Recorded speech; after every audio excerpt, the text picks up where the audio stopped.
네, 안녕하십니까. 한국사 능력 검정 시험 고급 이론 강의를 진행하고 있습니다.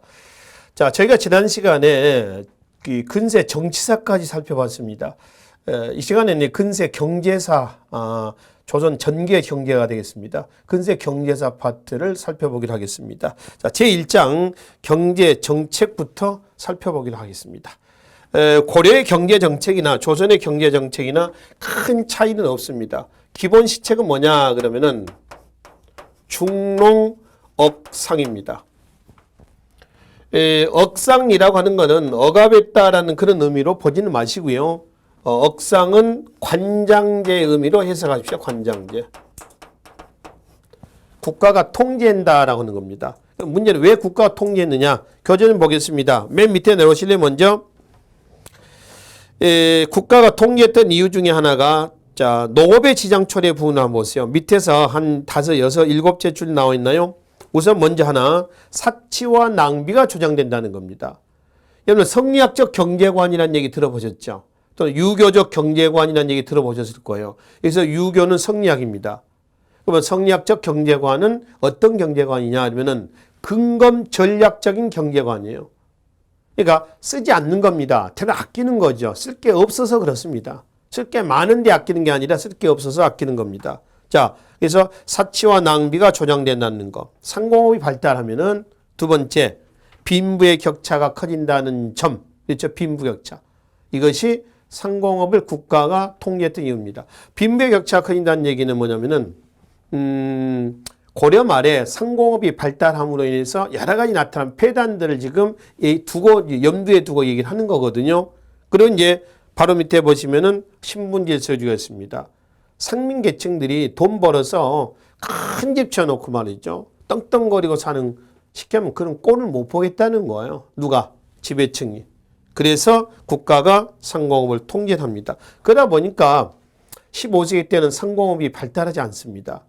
또 상공업에 종사한 사람들조차도 국가 이런 시책에 의해서 조금 천시하는 이런 분위기였어요. 그러니까 농공상 계층은 같은 양민, 상민이지만은 사실 거기서 누가 더 우대받습니까? 국가 재정에 인적 기반했던 농민들이 우대받고 있다라고 하는 것을 확인해 볼 수가 있죠. 일단 돌아와서 왜 국가가 상공업을 국가 통제했느냐? 그러저러한 이유, 성리학적인 경제관, 사치와 낭비 금지하는 거죠. 신분질서 유지, 이런 것들이 있고요. 근데 이제 문제는 중농 정책을 추진하잖아요. 그럼 상공업이 발달하게끔 돼 있거든요. 자, 일단 중농 정책을 시작하면 농업 생산 증가합니다. 두 번째, 농업 생산이 증가하면 인구가 늘어납니다. 먹고 살만해졌다는 거죠. 인구가 증가하면 수요가 늘어야 돼요. 그렇죠? 수요가 느는 겁니다. 그 수요가 는다는 것은 많이 만들어낸다는 겁니다. 그러니까 결국 수공업이 발달했다는 겁니다. 그러면 많이 만들어내면 내다 팔아야 돼요. 놔두고 썩히겠습니까? 상공업이 발달합니다. 상업이 발달합니다. 상업이 발달하면서 화폐가 또 유통이 될 겁니다. 국내 경제 발달은 대외 무역 발달에도 영향을 줄 거라는 얘기죠. 그러니까 결론은 뭐냐면은 중농 정책을 추진하잖아요. 중농 정책을 추진하면은 언젠가는 상공업은 발달한다. 이렇죠. 아시죠? 그 언제냐? 그 언젠가가 언제냐 이거예요. 16세기 이후가 되겠습니다. 16세기 이후에 상공업이 발달한다는 거죠. 그러니까 이렇게 보시면 됩니다. 100년간의 중농정책의 100년간의 노하우가 축적이 돼서 상공업이 16세기 이후에 발달했다라고 하는 거죠. 아시겠죠? 그러니까 어떻게 보면 중농억상이라는 얘기는 좀 이율배반적인 이런 특징의 단어이기도 합니다. 그러니까 중농정책을 추진하면 언젠가는 상공업이 발달한다라고 하는 걸 이해를 하시면 되겠고요. 자, 그리고 이제 다음 장으로 넘어가시면은 토지제도의 변천 과정이 지금 나와 있습니다. 토지제도죠. 예, 근세 경제정책의 두 번째. 토지제도의 정비예요. 뭔가요? 과전법을 얘기를 하고 있습니다. 고려말 공양왕대 때 과전법이 나왔죠. 기억나시죠? 그게 세조 때 직전법, 성종 때 관수관급제, 그리고 명종 때 녹봉제. 변천 과정입니다. 고려건 조선이건 토지의 변천 방향을 쓰라 그러면은 국가의 토지에 대한 지배권 강화 이렇게 얘기하시라고 했어요. 그죠? 그럼 토지에 대한 정비를 자 여기다가 그냥 한번 봅시다. 공양왕대 때 고려말 공양왕대 때 과전법이 있었어요. 과전법 경기도에 한정해서 전현직자에게 주는 겁니다. 원래 전직 관리에게 주는 규정은 없었어요. 근데 발표하면서 추가가 됩니다. 왜냐하면은 고려 왕실에서 종사하다가 퇴직한 사람들, 그 사람들이 이제 전직 관리인데 갑자기 어느 날 신진 사대부가 등장해서 니네 안 주겠다고 하니까 그럼 그 사람들 계속 연금 타먹다가 뭘 먹고 살겠냐는 얘기예요. 강하게 반발합니다. 새 왕조 개창에 걸림돌이 될 만큼 반발한다는 거죠. 그래서 개인에 대해 입막음용으로서 전직 관리에게도 줬던 거죠. 그래서 왜 과전법에서 전직 관리에게 줍니까? 그러면 부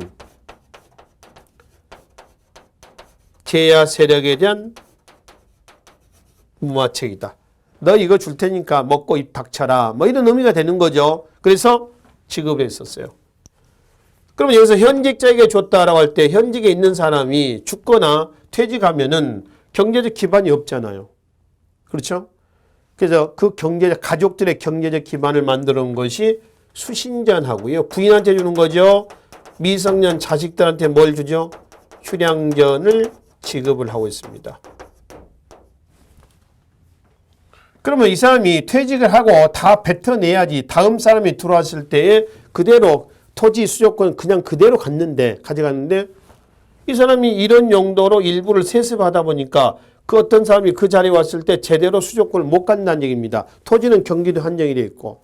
그래서 100개를 받았는데 100개를 다 뱉어내야지 다른 사람도 왔을 때 100개를 가져갈 거 아닙니까? 그렇죠? 근데 10개월 예를 들어서 10개에서 20개를 세습해버리면은 토지가 80개만 남는 거예요. 그러니까 100개를 받기로 하는 관직에 들어갈 사람이 80개만 받는 겁니다. 어떤 문제가 나와요? 토지의 부족 문제가 나오잖아요. 월급이 줄어든 겁니다. 그러니까 여기서 100만 원 받는 월급 그 직인데 80만 원 받는 거야. 그 사람이 또 물러날 때 이런 식으로 또 세습을 해. 그럼 다 60만 원만 남아. 그러다 보면 결국 농장 확대로 이어져 버리는 거죠. 그래서 수조권이 계속 부족해지는 현상이 나오니까 이 문제를 해결하기 위해서 태종됐대요. 과전에 3분의 1을 경기도로 하삼도, 충청, 전라, 경상도입니다. 하삼도로 확대를 합니다. 과전은 공전이에요, 사전이에요? 사전이죠. 사전의 확대입니다. 공전의 확대, 사전의 확대. 그 사전의 확대는 국가 재정의 약화입니다. 그렇죠? 국가 재정이 약화되니까 재경 4대부, 서울에 있는 4대부들이 이거 반대를 하는 거죠. 그래서 세종대 가잖아요. 다시 경기도로 환원을 합니다. 세종대 다시 경기도로 환원한다. 부족한 토지는 공회전 있죠. 중앙관청에 지급했던 토지입니다. 공회전을 축소를 해가지고 보충하고 있었어요. 그러니까 모수는 남아있는 겁니다. 모수는. 그래서 그 근본적인 모수를 좀 해결해보자. 그래서 나온 것이 세조 때 뭔가요? 직전법이에요. 누구한테 주는 거죠? 현직자에게 수조권을 지급하는 겁니다. 이 현직자나 이 현직자나 똑같은 현직자거든요. 저 현직자나 이 현직자나 똑같은 현직자예요. 아시겠죠? 뭐가 다르냐? 과전법에서는 수신전과 휴량전이 있었잖아요. 근데 직전법에서는 이 수신전, 휴량전을 어떻게 하는 거예요? 폐지하는 겁니다. 그러니까 현직에 있다가 물러나면 세습해줄 토지가 없어요. 내가 갑자기 죽어버렸어. 그럼 저 자식은 뭐 먹고 사겠습니까? 그러니까 내가 현직에 있을 때 부지런히 더 많이 걷어들인 거죠. 세금을 10분의 1만 걷어야 되는데 10분의 2, 3, 4 이렇게 걷어들이는 겁니다. 문제가 생기겠죠. 그래서 국가가 나서는 겁니다. 야, 너 그러려면 네가 걷어들이 마라. 내가 농민한테 걷어들여서 너한테 주마. 네가 직접 농민한테 걷어가지 마라. 이렇게 해서 만들어진 것이 성종대 때의 뭔가요? 관수, 관급제입니다. 관에서 걷어들이고 관에서 배급한다는 겁니다. 그러니까 국가가 수조권을 대행하는 거죠. 관리가 토지에서 직접 세금을 걷어들이는 그런 건 없어진단 말이에요. 아시죠? 그런 것은 없어집니다. 이게 관수, 관급제. 그러니까 국가의 토지에 대한 지배권이 강화가 돼 나가는 것이죠. 그렇죠? 자, 그 다음에 나온 것이 이제 뭐예요? 명종대 때 뭘로 바뀌죠? 녹봉제입니다. 녹봉만 진다는 거예요. 그리고 뭘 없애는 거죠? 직전을 폐지하는 겁니다. 여러분들 고려나 조선이나 관리가 되면 국가로부터 뭘 받는다고 그랬니? 토지와 녹봉을 받는다고 그랬죠? 토지를 받는다는 것은 수조권을 받는다는 거고 녹봉을 받는다는 것은 현물로 받는다고 그랬어요. 토지는 뭐에 대한 그 관품에 대한 반대급부고 그러니까 일품 그러면 항상 그만큼 주는 겁니다. 그러니까 거기에 토지 지급 결수가 있죠.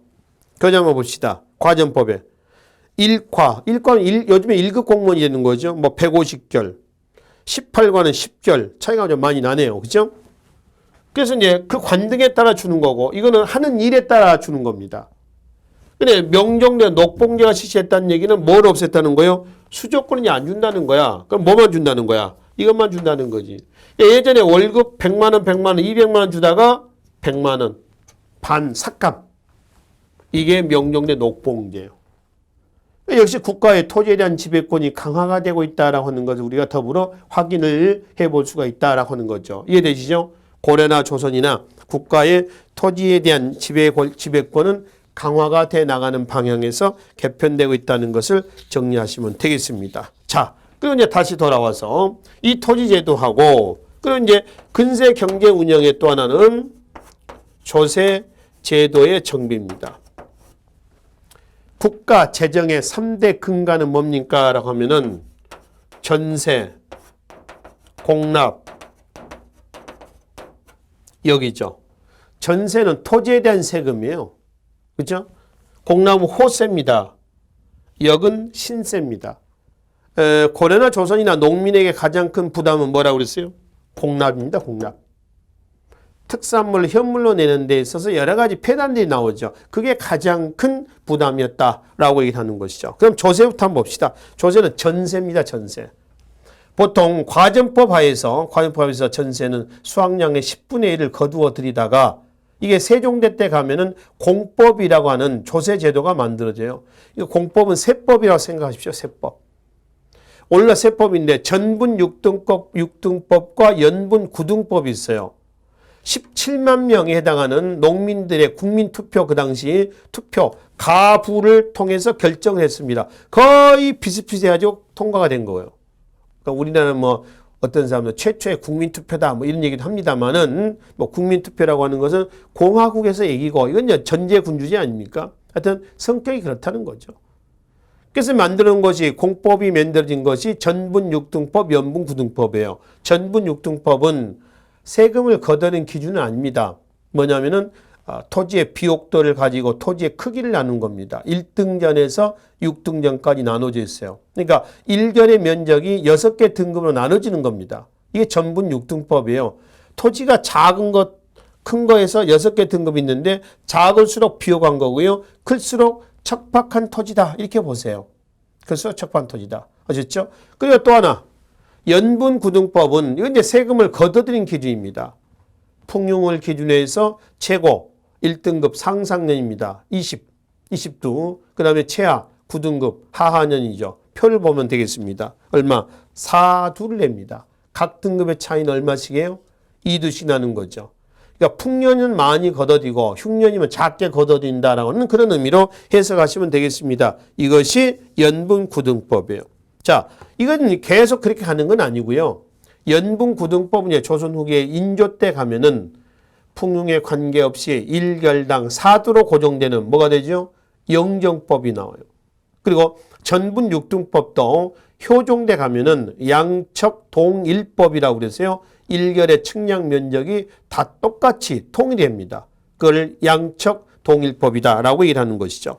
이게 조세제도의 변천 과정입니다. 나중에 영정법 때 다시 한번 총정리 한번 하도록 하겠습니다. 조선 후기 때 가서요. 그래서 이렇게 걷어들인 세금은 이제 육로나 해로를 통해서 중앙의 경창으로 운반합니다. 고려 경창은 개경이었죠. 좌창과 우창이 있었고요. 조선의 경창은 서울의 용산과 서강입니다. 그래서 이제 걷어가지고 적재적소에 지출하는 겁니다. 운반하는 방법이라든가 모아놓는 곳은 다 똑같습니다. 일단 걷어들인 세금을 조창으로 운반합니다. 조창. 그러니까 조창이라고 한다면은 보통 이렇죠. 세금 이제 전세와 공납을 걷어들이겠죠. 팔도에서 일단 조창으로 모아요. 그 지역의 교통의 요지입니다. 전라도, 충청도, 경상도, 강원도 뭐 등이 있죠. 조창으로 모아가지고 어디로? 해로라든가 육로 있죠. 해로나 육로를 통해서 서울의 창고, 경창으로 운반합니다. 서울의 경창은 어디에 있다고 그러니? 용산과 서강에 있습니다. 그래서 이제 적재, 적소에다가 뭘 하는 거예요? 지출합니다. 이건 마구잡이로 걷어낸 건 아니거든요.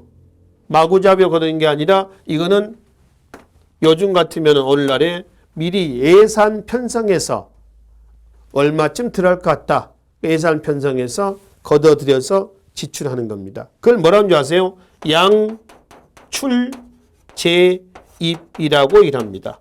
양출제입의 원칙이다. 이렇게 하는 거죠.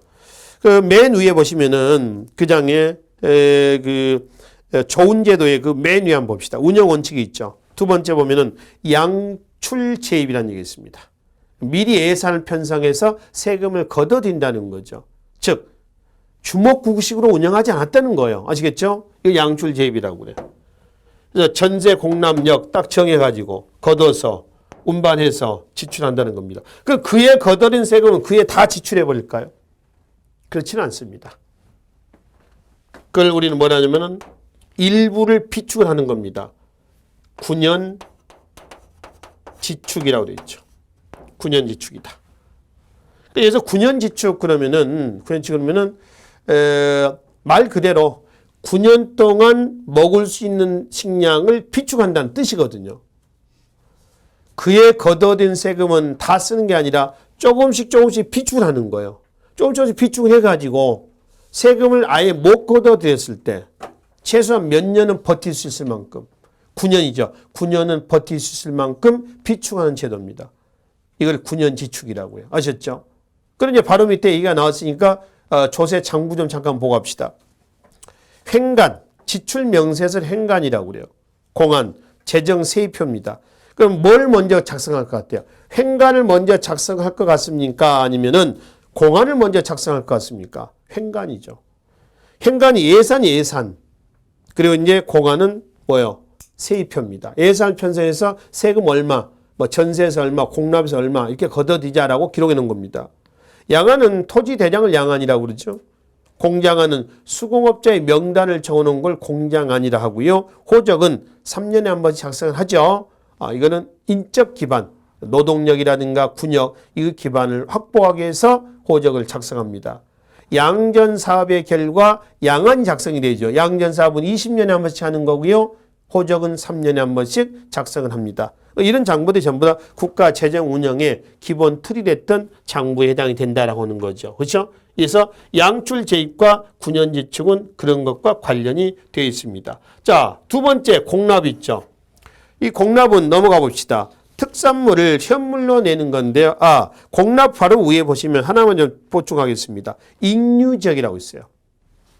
전세제도에서 익류지역이 있는데요. 익류지역은 고려시대 때 5도 양계 중에서 양계하고도 같다고 그랬어요. 세금을 안 걷어들인 지역이 아니라 거두어 드리는데 중앙으로 운반하지 않고 자치경비로 쓰는 지역을 뭐라고 그래요? 익류지역이라고 그래요. 아시겠죠? 어디예요? 함경도, 평안도, 제주도입니다. 함경도는 군사지역이에요. 복종이 이어진 적 있잖아요. 그래서 군사비로 씁니다. 평안도는 중국 사신이 왔다 갔다 하는 길목입니다. 사신 오고 가고 할 때 경비로 씁니다. 엄청나게 먹고 놀다 가거든요. 그 비용을 다 들어가요. 제주도는 교통이 안 좋잖아요.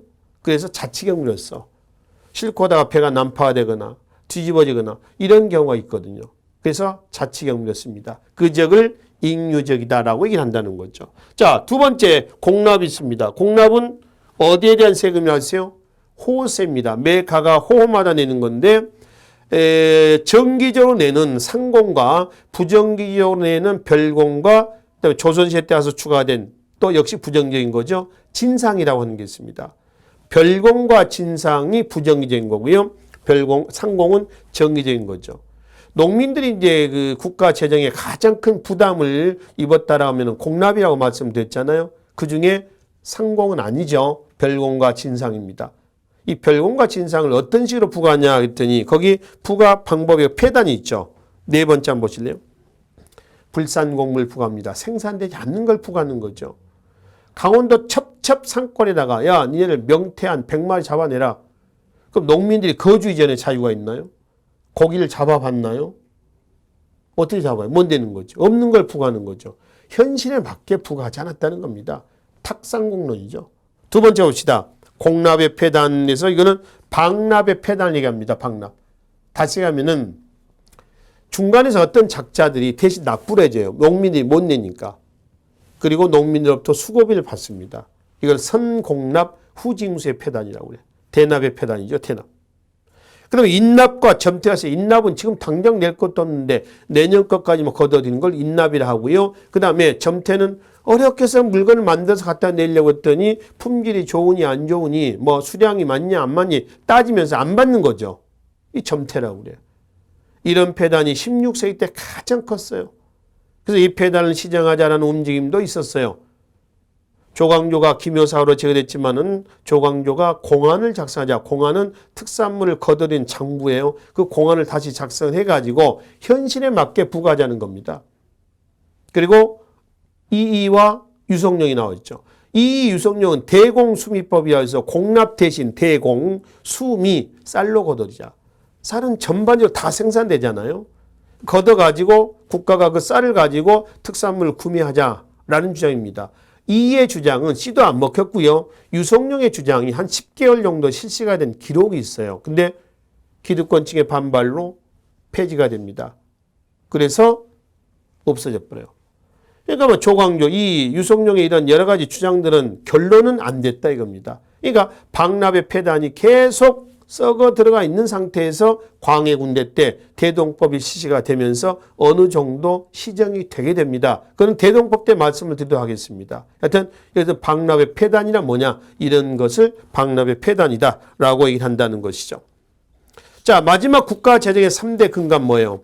역이 있습니다. 역은 뭐 고려나 똑같습니다. 신세죠. 몸뚱아리다 부과하는 거고요. 정남이 부과하는 거예요. 양인의 정남이겠죠.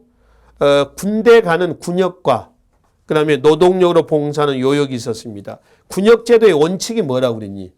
양인계병제, 농병일치체제 이렇게 말씀을 드렸죠. 그리고 이제 그 군역제는 우리가 봤으니까 생략하고요.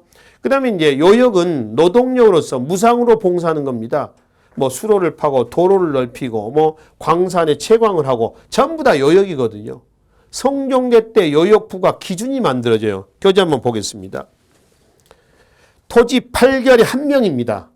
원칙이. 그 다음에 1년에 동원할 수 있는 날도 며칠 이내라고 했어요. 6일 이내로 했습니다. 6일 이내 다. 근데 지켜져요? 안 지켜집니다. 법이 이렇죠. 법이 있다고 해서 다 그대로 지켜진 건 아니지 않습니까? 그러면 법에 우리가 살인죄, 뭐 강도죄, 절도죄 이거 있다고 그래서 그거 하면은 어떤 처벌 받는다고 그래서 절도, 강도 안 나옵니까? 다 나옵니다. 강력 범죄도 굉장히 많이 나오잖아요. 그러니까 이런 것이 이거는 그냥 원칙일 뿐이지 이대로 지켜진 것은 아니다라고 하는 거죠. 그리고 밑에 이제 기타 잡세들이 있습니다. 뭐 염전, 광산, 어장, 산림 또는 뭐 상업 또는 수공업자에게 부과하는 잡세, 특수세가 있어요. 그것도 전부 국가 재정으로 들어섭니다만은 보통 우리가 이제 국가 재정의 3대 근간 그럼 뭘 얘기해요? 전세와 공납과 역 이거를 얘기한다는 겁니다. 이게 지금 근세 경제 정책의 기본 틀이다라고 이제 보시면 되겠습니다. 자, 한편 근세 경제 활동을 좀 보겠습니다. 각 계층별 경제 생활을 살펴봐야 되는데 우선 여기서는 지배층의 경제 생활을 살펴봅시다. 양반 이꼴 지주라고 그랬습니다. 왜냐하면은 그만큼 많은 토지를 가지고 있다는 거죠. 보통 이제 한 300마지기 정도는 가지고 있고요. 한 마지는 200평입니다. 많게는 한 4,000마지도 가진 그런 사람도 있어요. 그러니까 대지주죠, 대지주. 노비들로 10명, 30명, 많게는 300명 이렇게 소유하고 있다고 그러지 않습니까? 그래서 이 양반이 꼴 지주했을 때 얘네들의 경제적 기반은 어느 시대나 똑같아요. 조상 대대로 세습 때 내려온 토지와 노비가 있고요. 또 관료가 돼가지고 국가로부터 받은 토지와 노비가 있습니다. 이거를 토대로 해서 한마디로 잘 먹고 잘 살고 있었다. 이게 양반들의 생활 모습이에요. 그렇죠?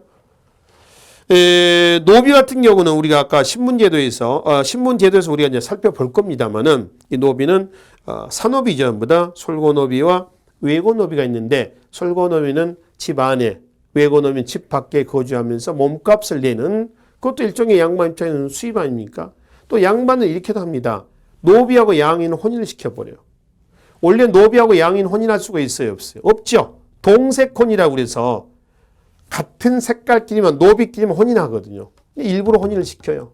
그래서 그 자식은 뭐가 돼요? 일천즉천 그러잖아요. 부모 중에 한쪽이 노비면 자식은 뭐가 된다는 거죠? 노비가 된다는 거예요. 그래서 노비를 늘리는 겁니다. 이건 재산 증식이죠. 이렇게 해서 이제에 굉장히 밝았습니다.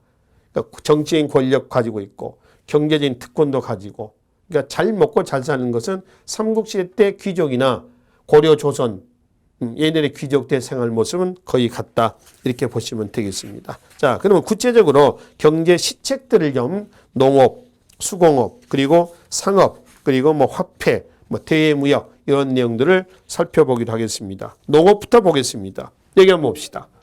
기본적인 것은 중농정책이라고 그랬고요. 상공업은 국가가 통제한다라고 그랬습니다. 이런 맥락에서 정리를 하십시다. 중농정책에서 정부가 이제 중농정책을 추진한 것들이죠. 교재 한번 보실래요? 중농정책입니다. 권세가들이 농민의 토지를 빼앗는 행위를 금지하고 규제합니다. 개간을 장려하죠. 수리시설 정비합니다. 또 수존을 증가시키죠. 논농사, 논을 늘린다는 겁니다. 또 농사직설, 금양, 잡록 등의 농사를 간행합니다. 현존하고 있는 가장 오래된 농사직설이죠. 세종대 때 농사직설을 얘기를 합니다. 아셨죠? 이건 정부에서 추진했던 중농정책이에요. 그러면 민간에서 했었던 양반들이 한 거하고요. 농민들이 했던 중농정책들이 있습니다. 농업에 이제 관심을 갖는 거죠. 이 양반은 이꼴 지주라고 그랬습니다. 그래서 중국의 농업기술을 도입을 하고 수리시설을 정비를 하고 그렇죠? 그래서 많이 늘리려고 생산을 늘리려고 노력을 합니다. 농민 한번 봅시다. 농민들도 열심히 노력을 하죠. 그냥 놀고 있겠습니까? 대부분 소작농이지만 나름대로 노력을 하고 있었습니다. 고려시대에 비교해서 조금 나아졌지만은 풍요롭지는 않습니다. 대다수 농민은 자영농이 아니었기 때문에 그래요. 대단한 소작농이다라고 하는 거죠. 기타 이제 농법에 보면 밑에 밭농사 2년 산모작에서 조, 보리, 콩이 있고요. 그다음에 논농사에서는 고려 말에 일부 남부 지방에서 행해졌던 이양법이 있습니다. 모내기법이라고 그러죠. 15세기 오면 계속 확산이 되는데 정부에서는 모내기 때 가뭄이 많이 들잖아요. 봄가뭄이. 그래서 금지를 합니다. 근데 관계없이 농민들은 계속 확산시켜 나가고 있다라고 하는 것이죠. 이거는 조선 후기 때의 이양법에서 다시 보충을 합시다. 그러면 농법에 보면은 건경법, 수경법에서 건살이, 물살이가 있습니다. 뭐냐면은 건살이라고 하는 것은 물이 없는 논에다 종자를 파종하는 거예요. 비가 오면은 사는 거고 비가 안 오고 가뭄일로 죽는 겁니다. 자연에 맡기는 겁니다. 수경법은 아예 이제 물이 있는 곳에 종자를 파종하는 거예요. 그게 물살이 또는 수경법이라고 그래요. 12번 비료 주는 법이에요. 고려 때도 나왔지만은 일역전, 제역전에서 1년 쉬는 토지, 2년 쉬는 토지가 많았었어요. 그죠? 고려 때. 근데 이건 언제 때 없어지냐면은 15세기 때 없어집니다. 조선 초기 때 오면은 12법 개량, 밑거름, 파종하기 전에 거름을 뿌리는 겁니다. 덧거름은 파종하고 나서 그 위에 거름을 뿌리는 거죠. 등으로 인해서 휴경지는 없어져요. 연작 상경이 가능했습니다. 내내 이제 경작을 할 수가 있다. 이런 얘기가 되는 것이죠. 자, 그러면 농기구 개선이나 목화라든가 약초, 과수 전부 다 이제 국가가 추진했던 바로 중농정책의 결과물이 되겠습니다. 그러면 이제 그 결과는 어떻게 했느냐 이렇죠. 보십시다. 대부분 자영농이다, 소작농이다. 소작농이다. 양반 이꼴 누구라고 그랬어요? 지주입니다. 그 지주의 땅을 경작하는 대다수 농민은 소작농입니다. 그러니 개간, 간첩, 종자 개량, 농법 개량, 시비법 개량으로 해서 토지 교수 늘어납니다. 그렇죠? 토지 비옥해집니다. 그러겠죠? 수확량도 늘어나요. 그러겠어요? 결국 누구 좋은 일 생긴 거예요? 얘네를 좋은 일 생긴 거죠. 대다수 농민들은 소작농이었기 때문에 제 아무리 좋아졌다 하더라도 실제로 농민들에게는 혜택이 안 들어옵니다. 그러니 이 농민들은 계속 코 끼어 있는 상태 아니겠습니까? 이탈이 되죠. 그걸 막기 위해서 국가는 호패법, 오화작통법을 통해서 통제를 하려고 했고, 양반들도 뭐라고 있었어요? 양반들은 향약이나 사착을 통해서 농민들의 토지 이탈을 막으려고 하죠. 왜? 농민들이 다 도망치면은 양반들이 나와서 삽질 하겠습니까? 그건 아니란 얘기예요. 또 국가가 구황차료라든가, 그렇죠? 거기 요리책 나오지 않습니까? 이 책들은 무슨 뭐 퓨전 요리를 해서 먹는 방법을 제시한 책은 아니고요. 풀뿌리, 도토리, 나무 껍질을 가공해서 먹는 방법을 제시한 요리책이에요. 그러니까 이거라도 먹고 살아라 이거지. 제발 토지에서 이탈하지 말아다오. 이런 의미로 만든 것이 구황 벽곡방, 뭐 구황 차료 등 이러한 농서의 요리책들입니다. 구율책들이죠. 그러니까 이런 것들이 있었다라고 하는 것은 역설적으로 중농 정책이 실제 대다수 농민들에게 혜택이 돌아갔다 안 돌아갔다. 안 돌아갔다. 뭐 이런 의미로 해석하시면 되겠죠. 일단 정부의 중농 정책은 최소한 농민들의 생활 유지해주고 안정적으로 그네로부터 세금을 걷어들이자 이런 취지가 들어가 있다는 거죠. 아시겠죠? 그러면 이제 수공업 보겠습니다. 농업에는 전부 국가가 통제합니다. 관영상업 중심인데 그렇다고 해서 밑에 민영수공업이 없어진 건 아니에요. 있습니다. 규모가 좀 작죠. 간의 수공업 형태여서 운영이 되고 있었는데 주로는 뭐예요? 관영수공업이다 라고 보시면 됩니다. 이게 한번 봅시다. 이거는 농민들이죠. 농, 공, 상, 수공업자, 상인들입니다. 이 수공업자들은 공장 안에 등재가 되어 있습니다. 공장은 수공업자입니다. 공장 안 그러면은 안은 장부입니다. 장부. 그러니까 수공업자의 명단을 적어놓은 장부라고 생각하시면 돼요. 이 장부에 등재가 된 경공장과 그 다음에 외공장이 있단 말이에요. 경공장은 중앙관청에, 외공장은 지방관청에 소속된 수공업자입니다. 여기에 등재되면은 1년에 한 2달 정도 의무적으로 들어가서 국가가 필요한 물건을 제조 납품을 해야 됩니다. 그러면 제조 납품하고 예를 들어서 신발을 만드는 수공업자로 칩시다. 하루에 10켤레 이렇게 일당 10켤레에서 만들어내라. 10켤레 만들어내 받다 바치는 거죠. 그리고 이제 10켤레만 만드는 건 아니고 이 사람은 한 11켤레나 12켤레 열심히 해서 한두 켤레 더 만들어요. 그래야지 생계 또 꾸려 나가지 않습니까? 시골에 있는 뭐에서 아버지, 어머니 이게 생계 꾸려 나가야 되니까. 그래서 이제 10켤레를 만들었으면 갖다 납품을 하고 11켤레, 한 켤레나 2켤레 더 만들어 가지고 이거는 개인적으로 내다 팔 수가 있었어요. 대신 세금을 내줘야 돼. 네? 그런 수급자를 뭐라고 하는지 아세요? 납포장이라고 그래. 포를 납부하는 장이라는 거야. 세금을 내는 장이다. 그 얘네는 이제 의무 부역 기간이 끝나면 고향으로 내려와. 고향에서 신발 만들어서 팔아. 물론 세금 냅니다. 뭐라고 하죠? 똑같이 납포장이라고 그래. 그러니까 납포장의 숫자가 늘어납니다. 이거는 장기적으로 말이죠. 조선 후기 때 수공업이 관영수공업에서 민영수공업으로 넘어가는 하나의 계기가 되는 거죠. 그러니까 결국 이제 1791년 종조 때 신해 통공으로 인해서 공장원이 없어지면서 자유수공업 체제로 민간수공업 체제로 완전히 전환합니다. 그건 그때 가서 얘기가 되겠지만 일단 조선 전기 때는 통제 경제하에서 의무적으로 수공업자는 공장 안에 등재를 해서 관청에 들어가서 일정 기간 국가가 필요한 물건들을 제조 납품해야 된다. 이렇게 보시면 됩니다. 이게 관영수공업 체제의 모습입니다. 상업을 좀 보겠습니다. 상업도 관영상업이라고 했습니다. 국가 통제라는 얘기입니다. 어느 정도 통제냐 했더니 고려시대 때보다 훨씬 더 통제를 했는데요. 자, 교재 한번 봅시다. 점포의 크기, 상품의 종류, 수량, 가격, 도량형 이걸 통제합니다. 오늘 고려 때보다 훨씬 더 통제하는 거죠. 오늘날하고 비교 한번 해볼까요? 오늘날하고 비교를 해본다면은 자유상업, 통제경제, 시장경제죠. 그 시장경제하고 통제경제 중간 정도로 보시면 돼요. 오늘날 그렇죠. 오늘날 뭐 자본주의 경제에서 시장경제라고 하지만은 국가가 가끔 통제하기도 하지 않습니까? 뭐 이런 경우를 한번 들어볼까요? 노점상 같은 경우 봅시다. 노점상 합법, 불법, 불법이죠. 그 불법이라고 해서 맨날 뭐 구청이라든가 시청에서 나가서 단속반들이 맨날 뚜드러 패고 말이죠. 단속합니까? 그럼 그 사람들 뭐 먹고 살아요? 세금은 어떻게 내겠습니까? 세금 못 거드리는 거예요. 그냥 놔둬요. 장사해라. 노점상 해먹어라. 그리고 너무 무질서해지면 가끔 이제 통제를 하고 뭐 지도하고 이렇게 하는 거죠. 일일이 다 통제하지 않지 않습니까? 그런 형태라고 보시면 됩니다. 그러니까 지금도 시장경제, 통제경제 같이 이제 어우러져 있는 뭐 이런 형태다라고 이제 보시면 돼요. 아시죠?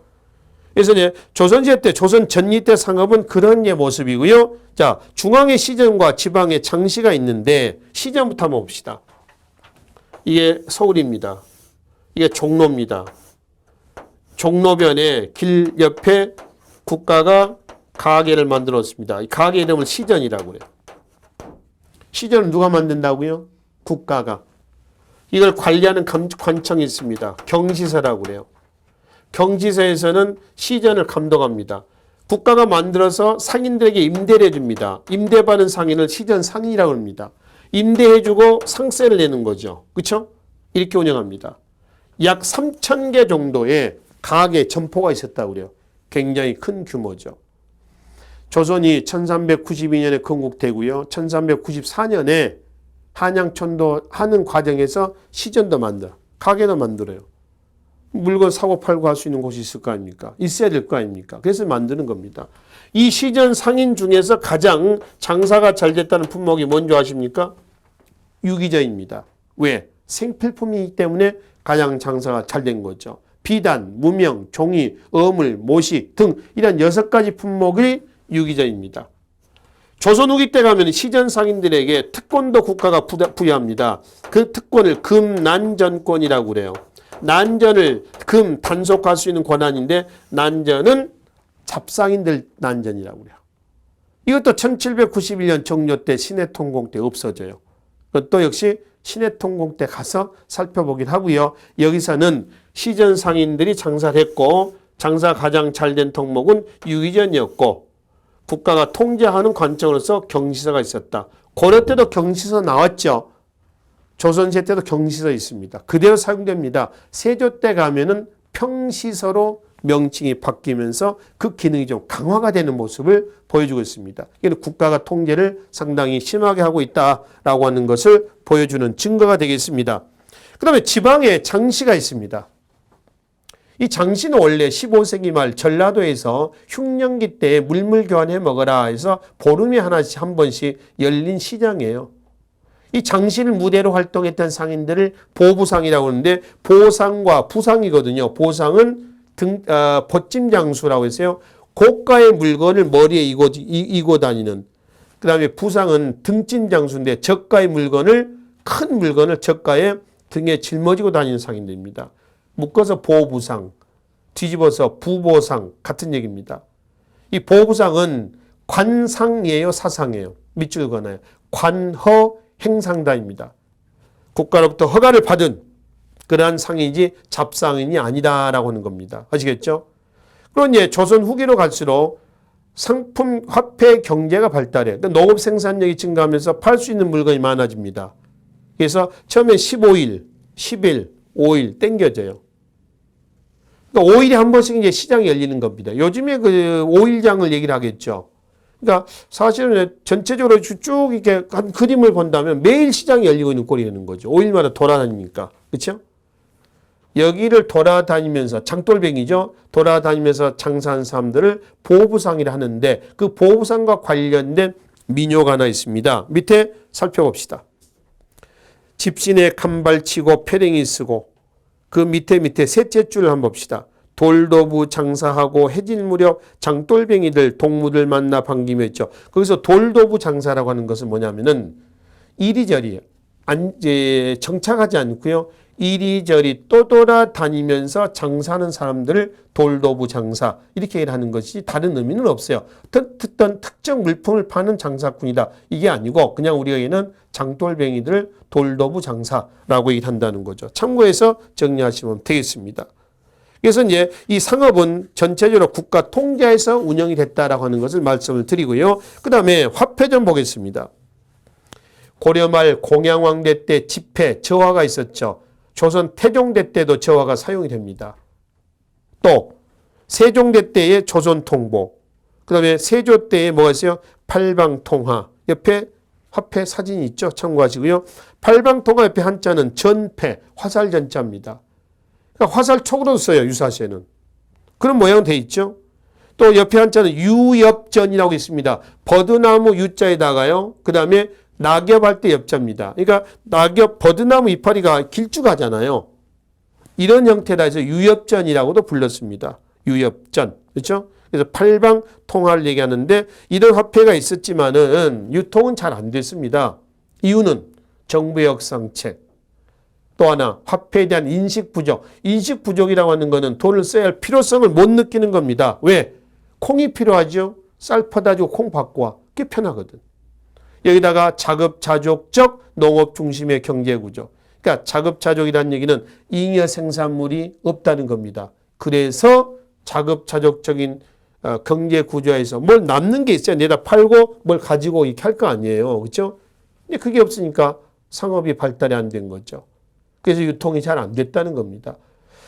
조선 후기 때 특히 이제 그 상평통보가 대동법 시시와 함께 전국적으로 유통이 됩니다. 그건 조선 후기 경제에서 전기와 비교해서 따로 살펴보기로 하겠습니다.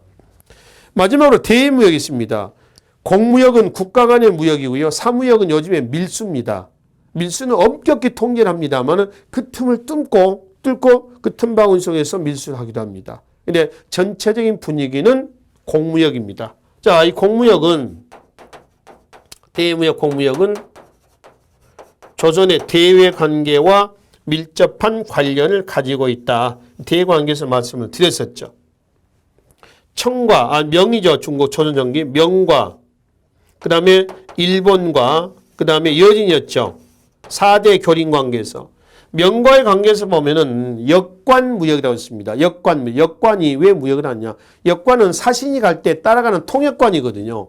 근데 그 역관에게 말이죠. 국가가 인삼 10근짜리 8포대기를 줍니다. 총 몇 근이에요? 80근입니다. 그리고 이거 갖다 니네 팔아먹고 사신 가고 오고 할 때 경비를 니네들이 다 부담해라. 그래서 역관들이 이걸 가지고 가요. 가서 팔고 중국에서 팔고 그 돈으로 사신 경비하고 이렇게 쓰는 겁니다. 그래서 이 80근 10근짜리 8포 8포대기에서 8포 무역이라고 합니다. 이 8포 무역은 이꼴 역관 무역을 8포 무역이라고 얘기하는 거죠. 이 통역관들이 그러니까 무역도 하는 겁니다. 그러니까 우리가 대외관계에서 말씀드렸잖아요. 대외관계는 단순히 대외관계뿐만 아니라 요 자체를 통해서 대외관계를 통해서 무역도 한다라고 하는 거죠. 그렇죠? 자, 그 역관무역입니다. 그 다음에 여진과의 관계에서 볼까요? 여진과의 관계는 일본과 여진은 강정책과 회유책을 병행한다고 그랬죠. 교린정책이었죠. 회유책의 일환으로서 최대한 배려를 해주는 겁니다.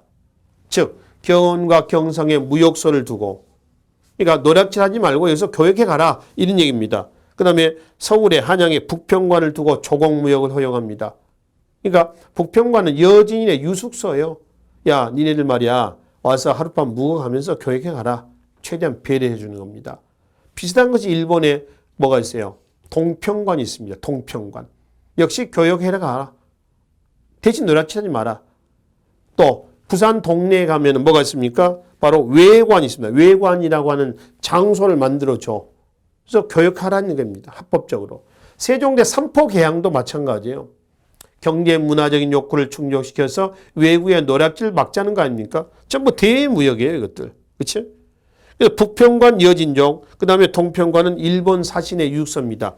자, 하나 추가. 명나라 사신의 유숙소를 뭐냐면 태평관이라고 그랬답니다. 태평관. 태평관, 통평관, 북평관 이렇게 일하는 것이죠. 뭐 일련의 이런 것들은 전부 다 대외 관계와 관련된 대무역으로 이해를 하시면 되겠습니다. 그래서 근세 경제는요, 일단 중농억상 정책하에서 국가 통계하에서 운영이 됐다는 겁니다. 이게 17세기 이후에 서서히 무너지면서 조선 후기 때 가면은 자유상업, 자유수공업, 뭐 민간수공업이 되겠죠. 이런 걸로 바뀌는데 그거는 후기 때 가서 정리를 하도록 하고요. 근세 경제 단원은 여기서 마치기로 하겠습니다. 자, 다음 시간에는 근세 사회사에서 뵙도록 하겠습니다. 수고하셨습니다.